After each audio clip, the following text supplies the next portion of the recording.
Chronometry calibrated.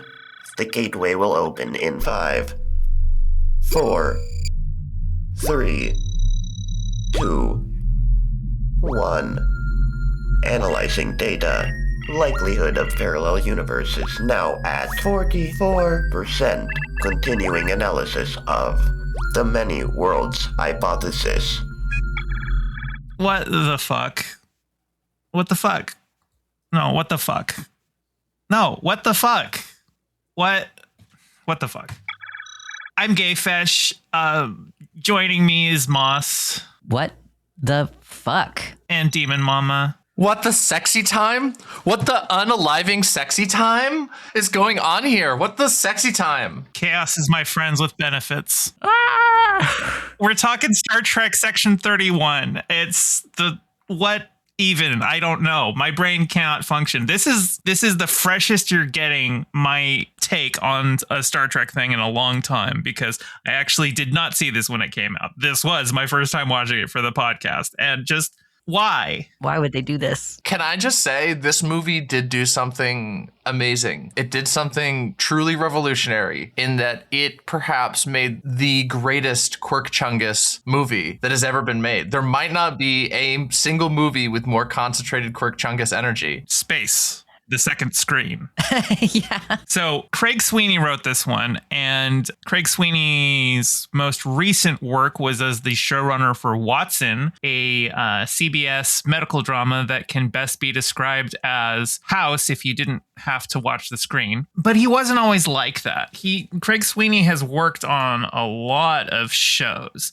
He's written a lot of stuff he worked on the 4400, Medium, Elementary too, I guess. But the show that I was most familiar with him on was Limitless, which was the TV spinoff of the Bradley Cooper movie, which only lasted one season, but I watched it as it was coming out, and I remember really liking that show. It was a really fun show. Wait, is Limitless, is that the thing where it's like, what if you used 100% of your brain? Yeah, but it's by using a brain drug. Yeah, it's fun. It's fun. It was a fun movie though. Right. Yeah, I agree. The movie was fun. The show was fun. I actually liked the show more than the movie. But anyway, so Section 31 had a long development hell history going on. They had Michelle Yeoh, obviously, and even before Everything Everywhere All at Once, she was already a legend. And they're like, we've got fucking Michelle Yeoh. Let's make a show with her. And that's what Section 31 was originally intended to be. In fact, they were all ready to start filming the first season with a second season greenlit in May 2020. So I think you can figure out what happened there. Yeah. A mystery. Truly went for the ages.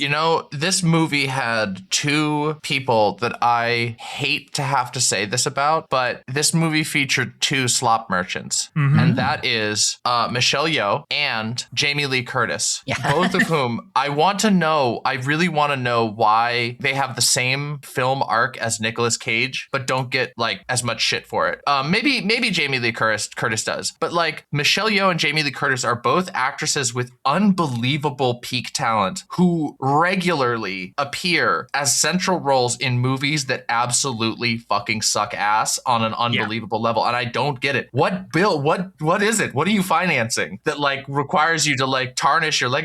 They started filming this right after winning the Oscar for Everything Everywhere All at Once. They both walked away with Oscars for that movie, and then they went and made this one. When you win an Oscar, you have your pick of next project. Why would you usually pick this? I don't know. Could someone with that level, maybe I feel like it's impossible for someone with that level of accolades and acclaim, at her rising stardom, to not be yeah, listen, director, if you tell me to just wiggle my hands in front of my face one more time, I'm going to walk off this set. And then the director goes, oh shit. Yeah, you're right. Let me let you take the reins a little bit, because that was I was like, what is this direction? Through the whole movie, the direction was asinine, but that especially, just being have Michelle Yeoh wiggle her fingers in front of her face. I'm like, is this an example, a weird niche example of the director's poorly hidden fetish, but one that I'm just not amazingly familiar with, or what's going on with that? This movie, it's very obviously it was made a little bit too late for the era it was written in, because Giorgio is very explicitly a gaslight gatekeep girl boss character, but that meme died in like 2019. Mhm. And this, I think this film also really suffers from the fact that it is a film that is a spin-off of Discovery, but is trying to make it in a way where you don't have to have seen Discovery before it. Because here you are presented with this genocidal monster who rose to power by murdering her own family first and then going off to genocide the galaxy. And here we see her in just running a bar, and we're supposed to be rooting for her. Like, it was already a hard sell for that character in Discovery, but at least she had like the anchoring of her personal relationship with the main character on Discovery, with Michael Burnham, that was like showing her actually starting to have like a genuine change where she was like starting to somewhat care for other people. But you don't get any of that in this movie. They just take you from here she is murdering her family and you're supposed to feel sad for her. I did feel like they did not flesh out the motivations very well. No, not at all. This movie is like, what if Adolf Hitler had a heart of gold? What if Adolf Hitler was a quirky chungus? Yeah. Oh my God. There's no real character development. And maybe this is a situation where this would have been a little bit more palatable if I had seen relevant Star Trek Discovery episodes or something. Although the movie is supposed to stand on its own. So I'm like, okay, I understand that she's from the Mirrorverse. I can guess that there's a version of her in the primary universe that is different than she is. But like, she goes through some kind of completely off-screen character development that establishes the whole movie, right? Like, the prologue of the movie, she kills her family, she scars her lover, and it's like a Hunger Games moment. Which they didn't even show the Hunger Games thing. She just shows up and said, I was in the Hunger Games, which is what they do with everything in this movie. Anytime a character has a character trait or a motivation, you find out because somebody else is describing it to the audience for you. Yeah. Like the whole Chaos Goblin thing with Rachel Garrett. How is she a Chaos Goblin? I don't know, but Michelle Yeoh said she is, so we're supposed to believe that despite her characterization and her behavior not showing that at all. Yeah. Michelle Yeoh is just psychic, I guess. I think there is one actual character in this movie, and I think that character is San.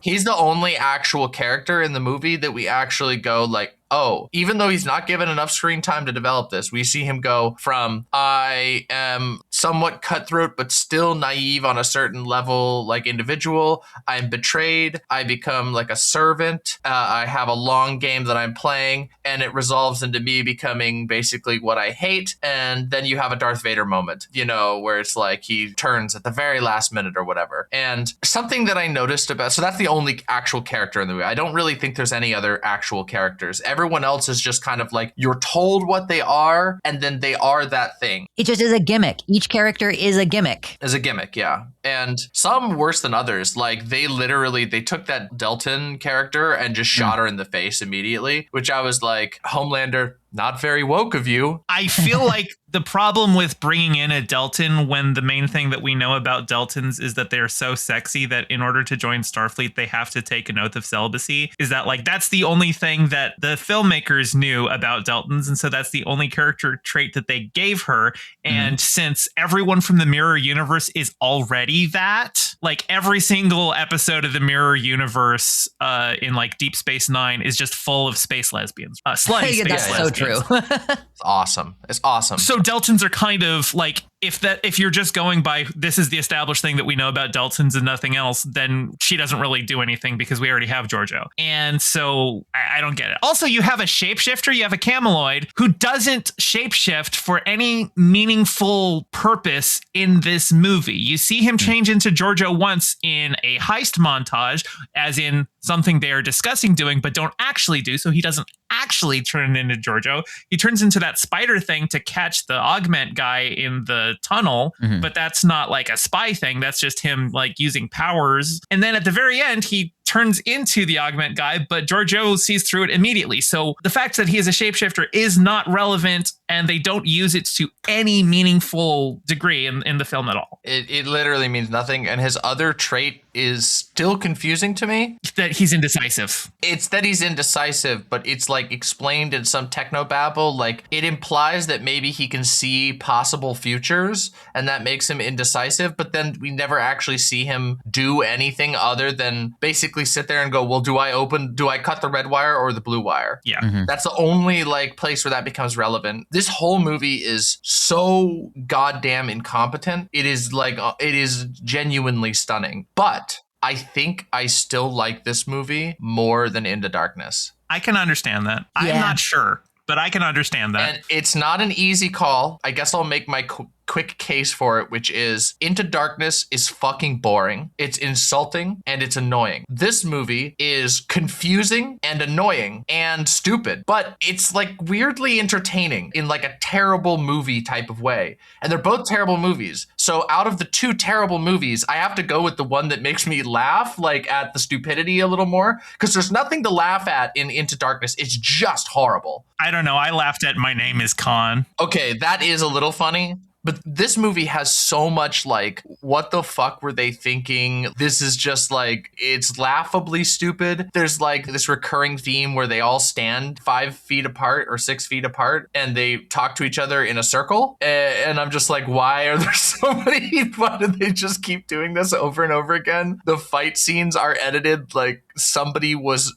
they had the augment from Crank. And like, if they didn't put a certain number of cuts per second, their heart would explode. Yeah. What the hell? That tunnel fight scene was legitimately Incomprehensible. one of the worst action sequences I have seen in years. It was so bad. You don't know who's fighting who or why. It was like they filmed it with a shaky cam and then added extra shake in post. They like deliberately blurred things because they're like, oh, fuck, this looks so bad. There's no saving it. Let's just make it look like it's too shaky so that they can't tell how bad it looks, which makes it look worse. And like, where was this tunnel to the center of the universe? Like, they were like, what, in a ship? Were they like at a mine? Was that even established at some point? Like, they just happened to go through this big tunnel and then shoot way up, even though they were never deep undergrounds to begin with. Whatever. Very confusing, I think, is an accurate way to describe this movie. I'm like, okay, I think I agree with DemonMama that this movie is less offensive than Into Darkness because, like, as a fan of Star Trek, you're like, wow, you are spitting in my face right now with all of this con stuff. And like you said, I agree. It's dark and it's dreary. This movie felt fun, at least, like as fun as a movie can feel when you're like starting it out with murder and genocide and stuff. But like it's like a case study. I feel like I want to study and dissect this film and try to figure out like where it went wrong. Cause I'm like, okay, you've got Michelle Yeoh, who is an excellent performer. And I like her a lot in this role. So like maybe I do need to watch some Discovery, which I haven't. You'll enjoy her more in Discovery, yes. I'm sure I will. Yeah. So I'm like, okay, this is peak interest level. And I've heard a lot of people online being like, her mirror universe self is really gay. And I'm like, okay, I get that vibe. It does feel like every single person in this movie is gay. So I like that. That makes me feel good. I feel at home in that environment. They all have blue hair and pronouns. They all have blue hair and pronouns. Michelle Yeoh is, okay, so we are in this very interesting place with film in general right now, which is that women of her age are not normally in movies. And Jamie Lee Curtis and Cate Blanchett, and we're seeing this kind of situation now where older women are getting cool roles to be an older woman in Hollywood and not just be in a film as a person and not just like the crone character. That's really exciting. And to get an action role, I think is very exciting. Like conceptually, this should be a good, interesting thing to explore. Like what happens when we put a woman in that spot? And so I like it from that angle of like, okay, the performance from her is good, but like some things are like falling flat about it in a way that's confusing. And it's like, yeah, I think you're right that it's the direction and like the writing and the direction and like, yeah, everything's moving fast. And this is actually the first film that I've seen that has the problem that I've seen people talking about online, or at least I feel like this is the first one I've seen that has that, yo, we're going to literally explain a plot twist to you. Step by step. We're going to even show it to you on camera with the reveal of what happened with Zeph's suit and his death and everything. Oh, they repeat it like so many times. Yeah. Like, My mom fell asleep watching this movie and woke up as they were explaining the whole like Fez betrayal thing or Fuzz betrayal, whatever his name is. And I'm like, yeah, see, you didn't miss anything. They told it to you. You're They good. explained it to you. That's crazy. I'm like, is it, do they think people are stupid? Yes. Which like, yes, everybody has COVID brain rot right now and TikTok brain rot. That's a sick combo and people's attention spans are really, really short. But I miss when movies trusted you. I contest this. It's a mentality. You think it's a mentality? Yes, I am not saying that these things don't contribute to it, but there is a active anti-intellectual mentality that pervades society that makes people go, they'll just eat the trough. They'll just eat from the trough. When you can stand up, walk over, and there's peak right next to you. And I get it. To a certain degree, you're like, well, I'm tired or whatever. But there's a point where where there's no excuse for it. You can't say it's TikTok and you can't say it's COVID anymore because it's a choice. You could choose. There's entire libraries of free peak out there that will grow your mind and counteract the negative effects of things like TikTok and whatever. And yet people just choose to go to the trough instead. And that, I think, is sometimes just plain intellectual laziness. And I think that's a big problem with like a lot of moviegoers. And I do think that tide might be changing a little because I think people are going, what the fuck am I eating? I can't handle one more bite. Fuck this. But, I do think there's a mentality about it that is like people refuse to put in even the slightest bit of effort to find something more gratifying than a TikTok that's like a person pointing up at a plot explanation. Star Trek has been a lot of things. It's been done by a lot of writers and a lot of directors, so it's run the gamut of everything. But Star Trek has had some of the smartest and like most philosophically profound shit that I've seen. And so like for you to take this IP and just like wear it like a robotic Vulcan where you don't understand what a Vulcan is like, and so you are just acting like some crazed thing. Like literally the character of Fuzz is like an encapsulation of what this movie is. Where he's, taking on its skin with no understanding of what makes it Star Trek. That's one of the biggest oversights, yeah. This isn't Star Trek other than that it's set in the universe, is playing with the toy box. And you have your main character who was a genocidal dictator, and the most you're willing to grapple with is her trying to destroy the doomsday device that she created. That's the level at which you're willing to examine what it means to be that disconnected from humanity and how do you claw yourself back from it. Like there's a skilled writer who could do that, and it wasn't Craig Sweeney. That's for fucking sure. They just weren't interested in telling that story. They weren't interested in doing anything other than, I think they just, and if this had been a TV show, I think they would have just made it like a heist of the week kind of thing. Yeah, it just seems like all they wanted was money. I mean, I will say that like to this movie's credit, they tried to tell an original story. They did not really succeed in that, especially because many of the beats are lifted from other like directly from other really popular like movies. I laughed when I saw him drinking the poison or dying from the poison. I'm like, he's gonna Princess Bride this. He's gonna be like, actually, I was immune. And they literally are like, he spent 10 years building up immunity to specific poison. And I was like, I made a joke at the end when he got his neck cut with the sword. I'm like, don't worry, he spent 10 years building up an immunity to neck slashes.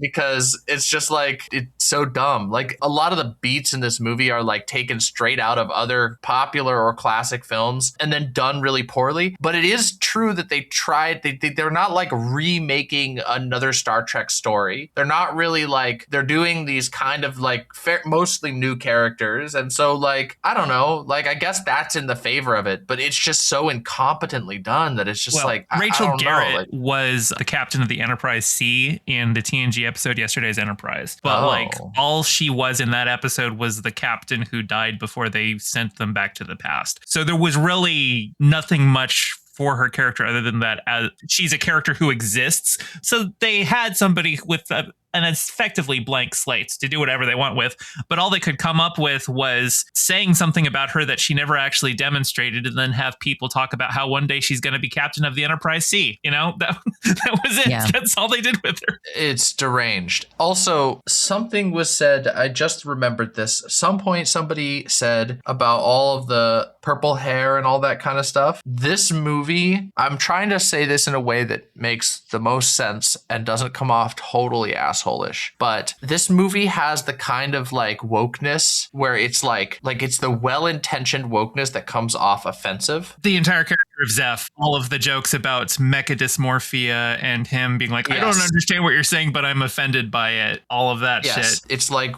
earlier I described it like when an artist is trying to be inclusive, but they end up drawing a character or making a character that's a total stereotype in every way. And you're like, really? Like, come on now. That kind of comes off here. Like, this movie feels like if you showed me a scene of like, or just like a slideshow of the characters with their hairdos and all this kind of stuff, and you said like, this is from the upcoming like Daily Wire Star Trek woke Trek parody. Besides the fact that there's like, you know, I would be able to tell from the production value, the Daily Wire production value is fucking asinine. But other than that, I would be like, oh yeah, this makes sense to me. They're doing like over the top stereotypes of what somebody would think like a future woke world would look like. Like, I mean, it's, oh my God, the captain's hair at the end of the movie. I was just like, okay, come on now. You've just made her into like an offensive Wojak. It was just like, what is going on here? There's so much of that in this movie that's just like, I don't know. I've got a couple of Trek lore nitpicks if anybody's open to hearing those. Sure. Okay, yeah, I'm always down for that. This is something that I noticed. Okay, so the main villain of the movie is San, her lover from the mirror universe and stuff like that. The problem is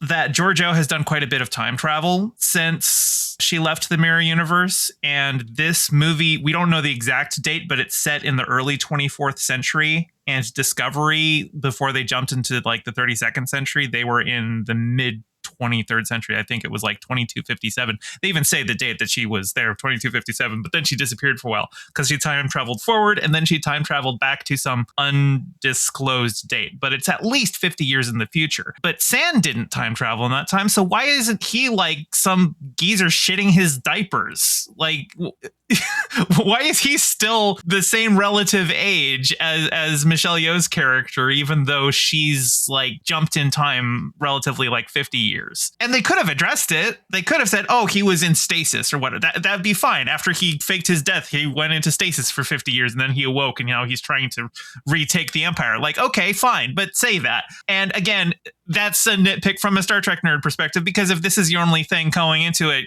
you wouldn't know it. So it's not the biggest thing, but it's something that I noticed. And then the other thing, and this is another case of them just being like, oh, hey, remember Star Trek? Virgil, her black and white, concierge at the space station. He's one of those aliens from that TOS episode, Let That Be Your Last Battlefield, where they were racist to each other based on which side of their body was black and which side was white. And because of that, I've just started calling them the racism aliens. There's also one who's a cadet on Starfleet Academy. And every time I see her in the background, I'm like, hey, there's the racism alien. But the problem with seeing them is that in Let That Be Your Last Battlefield, it was established that the two characters that we see are in fact the last members of their race because they murdered each other over racism. So where did these guys come from? Like, you could say, okay, there was like one colony of them that went off because they were trying to escape all of the racism violence, and so you had them survive. But unfortunately, the only two that we have seen have been the ones that are black on the right side, which means they were the dominant racial caste in their society, which means maybe they did genocide the minority and they're the only ones left. Not very woke of you, Star Trek. Not very woke of you, Star Trek. I feel like that there's a lot of moments like that in this damn movie. I have another nitpick to add to the pile, which is less of like a Star Trek lore nitpick and more of just like a, well, how come? Which was, I couldn't stop thinking about this in the fight where they were using the phase thingamajig, which it's really funny to me that like San like has the same device that she was like, I managed to get my hands on one of these. They're extremely rare. And then he's like, I got one too. Which implies that it's mirror universe tech, but like I kind of feel like she just got it in this universe, but San just happens to have it from, I don't know. They just kind of were like, whatever, But there's two things in that scene that were really funny, or actually three. One is like when he shows up and turns that shit on, why didn't she just immediately turn hers off? And then if he turns it off, he's surrounded. Yeah. Right? So then it's like, okay, well, you can't touch any of this now. And if you turn yours off, you're surrounded by people. So like run away, but you didn't didn't get the thing. So that's just dumb. Secondly, the whole scene is built around them like phasing through the walls and everything like that, but none of them are phasing through the floor, which I think is really fucking interesting. I know that it's like, obviously I said this was a nitpick, but that's like, it's so stupid. Like, I'm just like, that's an issue that has plagued phasing powers forever. Like, why does Kitty Pryde, why is she able to run through walls but doesn't sink through the floor as she's doing it in the X-Men? There was an episode of TNG called The Next Phase, which involved Rolaren and Geordi LaForge out of phase, and they were chasing a Romulan agent who was also out of phase on the Enterprise, and nobody could see them, but they could all, pass through walls and stuff, but they were all still, standing on the floor. And it's just like floors are operate on a different rule when you're out of phase. Basically, anytime in Star Trek somebody's out of phase, they can still step on floors. And I think that's just a conceit of, look, shut up and let us tell the story. it's I was too gonna say, much. with the mutant thing, it kind of makes a little more sense, because it's like, well, she has control over her power, so it's selected. She has like one piece of her foot or whatever that she then rephase. I don't know, something like that, some subconscious thing. And maybe you have like an anti-grav boot that you've got strapped on when you're out of phase, so that you're just like hovering, but it looks like you're walking, Yeah, exactly. The other thing that was about the phasing section was the like part where she gets her leg stuck through the wall. And I'm like, oh, you just obliterated your entire leg. Like that, you don't just like pull your leg through like in a cartoon, like you're, Donald Duck or something. Like it did. In fact, that's established. I don't remember what episode it is. It's I think it's a TNG episode where they find a ship that was using an experimental warp engine, and it like phase warped into an asteroid by accident when it was coming out of, and so it's like there's Pegasus, like an asteroid fused into a ship, and there's like people that got like killed completely because they phased into rock, and they were just like, oh, like your rock is now between your cells, you are like pulverized completely, like that kind of thing. And it's just like, oh well, I don't really even know what the purpose was there besides her seeing that it was the shiny gemstone. Yeah, that was it. It was just to see that it was her genocide orb. It's bad writing, just bad writing. Yeah. Well, I mean, that's the movie. It's bad writing. It's so bad. Oh, God. There's another part that's a second screen experience thing that I thought of, which was the whole Among Us section where they're like, who killed the guy with the... So first of all, that whole section is just really like cheap and dumb. And like the idea that like they're just standing there and the guy that's 3 feet away wearing a gigantic metal mech suit could so much as walk a single step without them hearing. But he actually just runs really far away really fast. Like that's dumb. None of that makes sense. But like, it was the most obvious, like, who done it? Well, it's really clear that it's the guy who can have his, who can leave his robot and go take over the robot guy. As soon as they said there's a mole, I immediately was like, yeah, it's the little guy. He's the mole. You could tell he was already, you could tell. I'm like, that guy seems not sympathetic in the slightest. So that's the mole. Like that whole character, Fuzz, was such a stupid character. I hated him. I hated every single second he was on. I hate his voice. I hate his face. It's also very offensive that they made the Irish character in this show a leprechaun. Like, I'm not kidding you.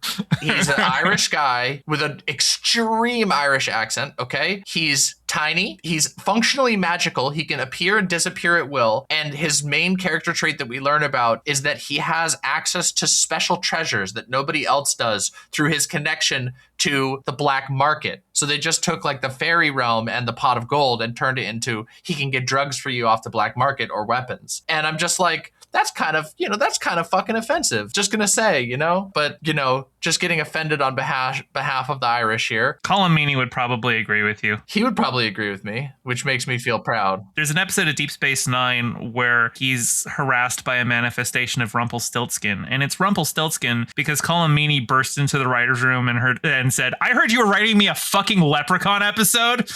And they're like, "Oh shit, let's change that."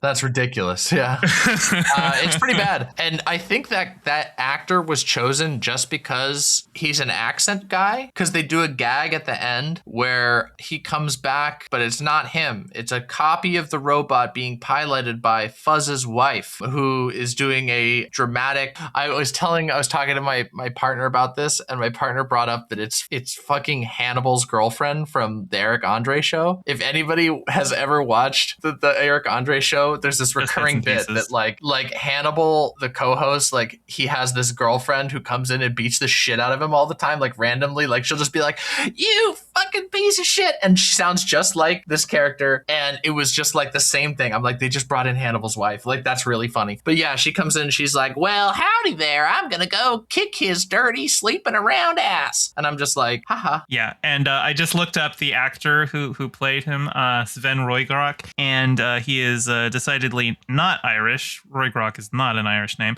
No, he's from South Africa. South Africa, and making a bunch of like extremely stereotypical accents. I don't want to know what this guy's politics are. Not very woke of you. I know I'm racially profiling a white South African.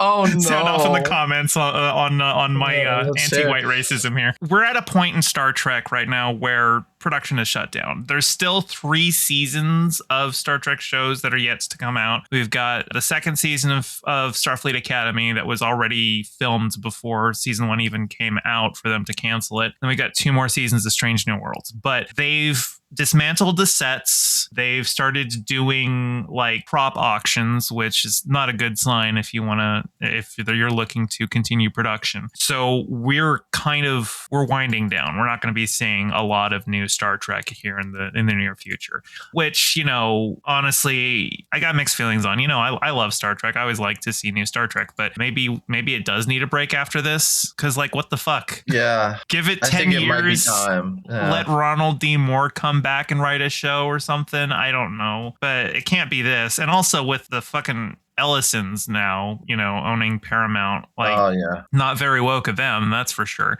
So I dread what they would want to turn Star Trek into. American media is so cooked, by the way. For anyone out there, maybe we should just watch the American. Orville. Seth MacFarlane, as problematic as he is still a pretty progressive dude. He's made some pretty bad trans jokes, but he's not like somebody motivated by transphobia, and he has actually like done the work to learn where he fucked up. I haven't watched the Orville. I've watched like the first couple episodes of the Orville, and I understand that there was like a not well handled first season episode about trans issues that in the 3rd season they come back around and address it properly or something.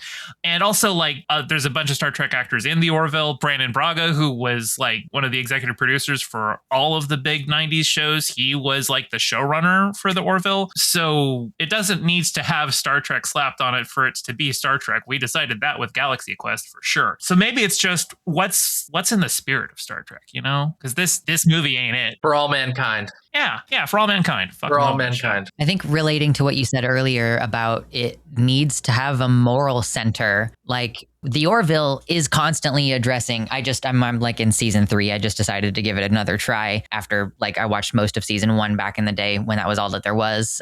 But it's constantly asking like, was it right to do this or should we do that? And like the characters have to go through hard things and like make choices and deal with the consequences. And I think that's one of the things about this movie, Section 31, that sucks is like, we've many times over seen the complaints about this movie or that show that it's like, this isn't really Star Trek. And like, this truly isn't Star Trek. I feel like they wanted to make a space heist movie. And like, because there's like this pre-existing universe of Star Trek that they can tap into, and therefore they don't have to explain as much of the like, the Galactic Federation and its peace mission and all this kind of stuff, like that it's basically just co-opting the aesthetic of a space thing and running with that as the template and like without grappling, there's so many things about this movie that it's like, I don't think the people who made this movie have seen any Star Trek, including Discovery, which the same characters are coming from Discovery. Which is funny because like the writer and director both worked on Discovery a lot. Yeah. It's like y'all didn't watch your own show. It feels like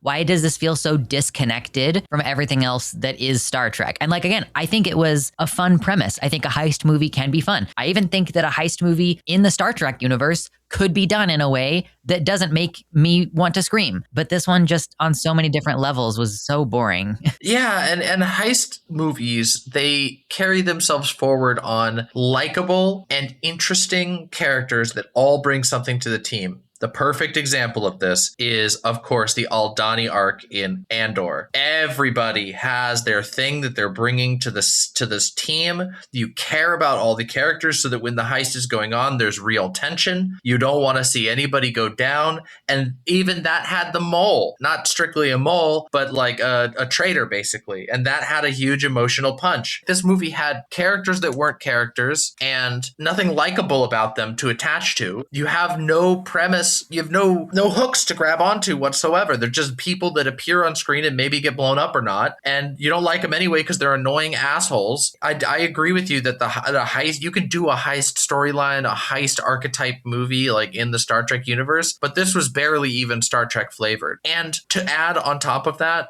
and tie back to something I said before about like, I think that the comparison between this movie and Into Darkness, while I do think that the watching experience of this movie is slightly better and only very slightly than Into Darkness might be slightly more Star Trek. And the reason being is that there is, as poorly communicated as it is, something going on loosely in Star Trek Into Darkness, which is this idea of like, it's like a very like Bush era, like I guess anti-authoritarianism, anti-fascism to a certain degree, where it's like, well, you don't just do things because somebody who's a higher rank than you tells you to do it. Now, I don't think it's developed very well throughout the movie, but that is a recurring thing that I had a big conversation with my partner about that theme in that movie. And I'm like, yeah, actually kind of is. It's like you see Kirk has his whole thing with disobeying orders. You see Scotty like resign on it. So that is the recurring theme. And in that, it is at least attempting to grapple with something deeper. So maybe it gets one Star Trek point above this movie. But this movie has like no Star Trek points. Not even the ship designs look like Star Trek. I will say I liked Sans ship. It looked like an origami ship. I thought that was a cool design. Sure. It just isn't very identifiable as like a Star Trek ship versus anything else. I mean, obviously it's a mirror universe, so that's fine. And I think that's something, having iconic and easily recognizable ships is something that new Star Trek has kind of struggled with. Some shows have done it better than others, but like Discovery, the USS Discovery itself is not a very iconic design to begin with, but also you don't have that like episode of the week thing where you see the establishing shot of it flying right to left or whatever, like you do on the old shows. So like you never really get, every single shot of it is always like cinematic and like swooping into a specific spot of it. So you don't really get like just a good solid base sense of it. And that's done with a lot of the ships. Like I think La Sirena in Star Trek Picard, that was the ship for the first 2 seasons. Like if you try and find like just a good photo of it online, you're not going to find one. Everything's going to be like really distorted because of the camera angle at the time or something. You don't get like just a good solid shot of it where you get a really good sense of its shape. It's just not that, like there's just a lot of these things where they're trying to get away from the looking like a 90s Star Trek TV show so much that they forget that there's something good about creating an iconic ship that people can easily recognize and identify with. Well, yeah, and also I just think there's no respect whatsoever for the design chops that were present in early Star Trek. Throughout all of Star Trek, ship design is such a huge thing, and there is a character to the types of ships you see in Star Trek versus the types of ships that you see in something like Star Wars. And, not to do another line to Andor, but when they introduced the Fondor in Andor, you were like, this is a Star Wars ship. It's not the Millennium Falcon. It's not, the inside of a X-Wing, but this is a Star Wars ship. And it has that, there was an attention given to the way that Star Wars ships are designed, the features that a Star Wars ship might have, even if it's a different ship. And that just is not present at all in this movie, but let alone in most of the newer Trek stuff that I see. It just doesn't seem like there's that attention.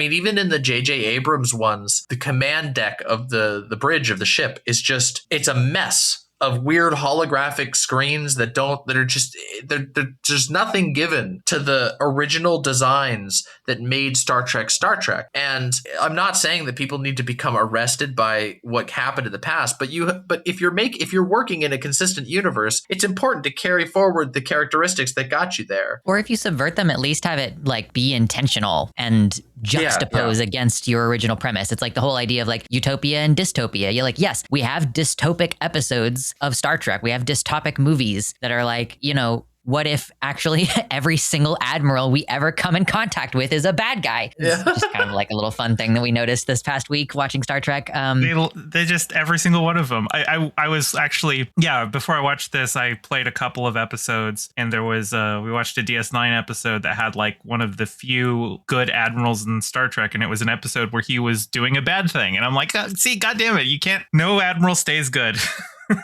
Except for Admiral Pike in the J.J. Abrams. He's actually a good admiral. Apparently. No, except that he made the fatal flaw of being in a J.J. Abrams movie. So, you know. That's true. That's true. That was entirely his character's fault. You can rise to the position of captain and no higher while still having ethics. That's what we've learned from Star Trek. If you go one step above, it's over for you. Which could be a commentary on the nature of the corruption of institutional power, which I think Star Trek has, you know, at least it has talked about a little bit. I think it's more so inference from just all the admirals are bad because here's a character in authority above Picard, and the best way to create conflict is, you know, to have them be in opposition to your hero. Editing Fesh here popping in with something that I forgot to mention during recording, but I feel it's relevant. There was one more thing that I had to complain about in this movie, and it's at the end when Jamie Lee Curtis shows up and asks them, has anyone ever been to Turkana 4? Which is like sequel hook for whatever their next mission is, right? Turkana 4 is the homeworld of Tasha Yar. And if you are familiar with Tasha Yar's backstory, then you know that that planet was like a failed colony that is full of just gangs who just go around sexually assaulting people. And I cannot imagine a world in which a sequel to Section 31 handles that with any kind of sensitivity or maturity. So I don't really want to see Quark Chungus Hitler going off to the sexual assault planet. And I'm glad we didn't get that. Can I shit on the set design for a second? Yeah, absolutely. Which is to say, set design.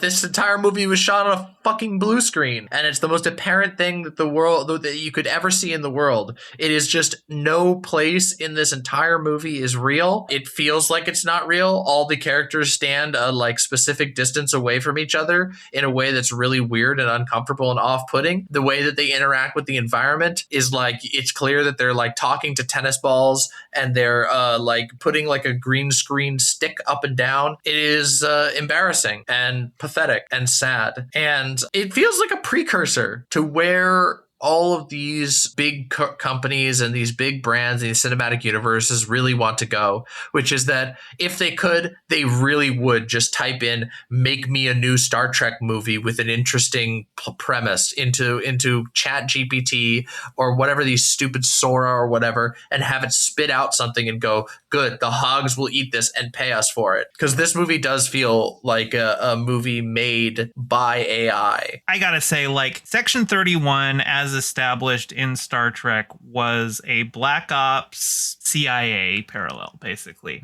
And the stories that we get of it in DS9 are all about like geopolitical sabotage is mostly what they're used in there. And then in Discovery, they made it like less clandestine, like people just knew what Section 31 was, even though by the time of DS9 it's supposed to be something that like even Starfleet was not fully aware of. But in Discovery, it's like treated like a branch of Starfleet with their own like black colored comm badges and their own starships and stuff like that. And it just like from that point on, it's like, okay, you haven't really grasped what Section 31 is supposed to be, and now they're just like, we're Starfleet but evil. We're the Suicide Squad.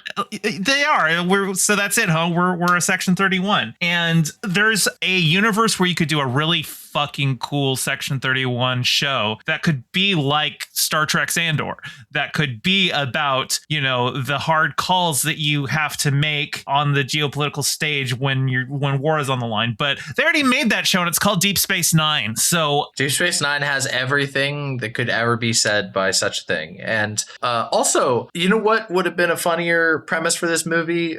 Forget the Section 31, forget the genocide shit. Make this a movie like the basic core concept of this movie, a big heist movie with a team. Make this about those time crimes division guys that show up in DS9 for that one gimmick episode where it's like, you've violated the time temporal investigations where it's like kind of Star Trek Time Cop, do something like that. Now there you go. That would be funny. It could be silly. You could just kind of be like play loose with the canon and have them be like, yeah, we got to clean up. Oh, there's a time leak over here. Uh-oh, some villain from another timeline came through, and then you have them do hijinks, and then you call it good. And because it's time travel, and because Star Trek has been set over disparate time periods, you can bring in anyone you want for a cameo at any point. Anyone. Like, there you go. Anybody. I mean, it's got to be Keegan-Michael Key because he also voices a time cop in Rick and Morty.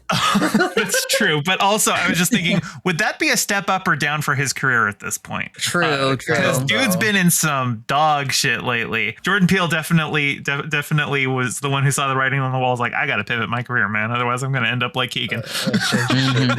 Actually, it's funny. The moment when Jordan Peele decided to pivot his career had to do with a Star Trek actor. Had to do with Patrick Stewart, because Jordan Peele had actually been contacted, approached to voice the poop emoji in the Emoji Movie. And while he molded over, Patrick Stewart took it. And he's just like, dude, I got to get the fuck out of this industry. Yeah. What am I even doing here? I'm getting scooped for a fucking poop character. I gotta direct movies. Yeah. I gotta go make something peak. Yeah. And boy did he level up, because he's been putting out banger after banger. I think they just announced that he's finished the script for his next movie, so I'm looking forward to that one. Oh, that's awesome. Okay, well, that's it for Star Trek. There are no more Star Trek movies for us to cover. Maybe at some point in the future, I might bring us in to do one of the newer shows. I don't know. But for now, what are next? Well, we had a lot of fun doing the Rob Reiner season, and we're like, why don't we do another one of those director seasons? And honestly, who better to pick than a couple of trans women? So we're going to do the Wachowskis. True. Yeah. Hell yeah. Exciting. I'm ready for that. That'll be very interesting. I feel like we're going to have a lot of ups and downs, but no matter what, I feel like we're going to have some good conversations. Mm-hmm. Yeah. Dig into the meat with the Matrix movies. I don't actually think I have seen the Matrix movies, except for the fourth one, since the prevalent narrative about them being a trans allegory hit the zeitgeist. I don't think I've gone back and watched them again since then. So I'm really interested to do that. Yeah, I'm not sure that I have either, actually. So that'll be fun. I have, and I can tell you it's going to be a good time. Yeah. Hell yeah. All right, y'all. Until then, I've been Gayfesh. I've been Moss. And I'm DemonMama. And we will catch you next time. Bye. Bye. Bye. Bye. Thanks to my patron, EVV. If you want to catch these episodes early and hear your name at the end of the episode, subscribe at patreon.com/gayfesh.